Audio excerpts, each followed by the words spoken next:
Hello everyone, first time మన channel చూస్తుంటే subscribe చేసుకోవడం మర్చిపోవద్దు. వీడియోలోకి వెళ్ళినట్లయితే శ్వేతకి అటాక్ జరిగిన తర్వాత రాజ్ తనకి ధైర్యం చెప్తూ వెంటనే తనని తీసుకువచ్చి హాస్పిటల్లో అడ్మిట్ చేసి తన పక్కనే ఉండడంతో ఇంతలో తనకి ట్రీట్మెంట్ చేస్తున్న డాక్టర్ ఎవరతను అని అడిగితే నా ఫియాన్సీ అని చెప్తుంది శ్వేత.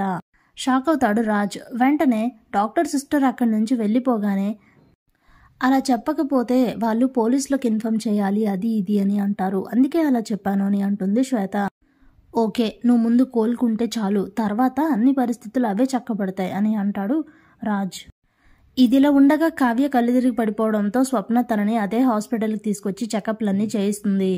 టెస్ట్ రిపోర్ట్స్ కోసం వెయిట్ చేస్తూ ఉంటారు స్వప్న కావ్య. ఇంతలో ఇంకా రిపోర్ట్స్ రాలేదేంటి, కనుక్కుంటా నాగు అని చెప్పి స్వప్న అక్కడికి వెళ్ళేసరికి వెంటనే కావ్య శ్వేతకి ట్రీట్మెంట్ జరుగుతున్న రూమ్ దగ్గరికి వస్తుంది.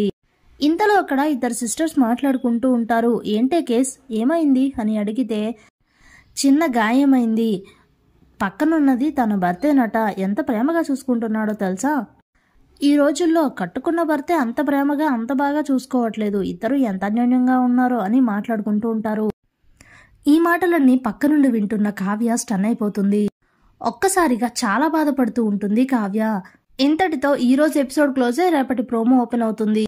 దుగ్గిరాల ఇంట్లో అందరూ కూడా డిన్నర్ చేస్తూ ఉంటారు.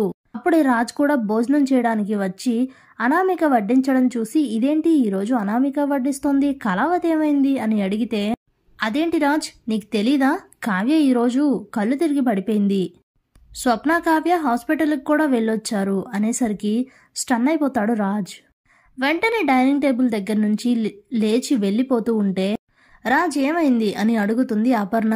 ఆకలిగా లేదు అని చెప్పి అపర్ణ పిలుస్తున్నా వినకుండా అక్కడి నుండి అయితే వెళ్ళిపోతాడు రాజ్. ఇంతలో కావ్య బయట కూర్చొని నిన్న నైట్ రాజు ఆఫీస్కి రాలేదని శృతి కాల్ చేసి చెప్పడం, హాస్పిటల్లో ఇద్దరు సిస్టర్స్ మాట్లాడుకున్న మాటలు అన్నీ గుర్తు చేసుకొని బాధపడుతూ ఏడుస్తూ ఉంటుంది. ఇంతలో రాజ్ కావ్య దగ్గరకు వచ్చి తన పక్కన కూర్చుంటాడు.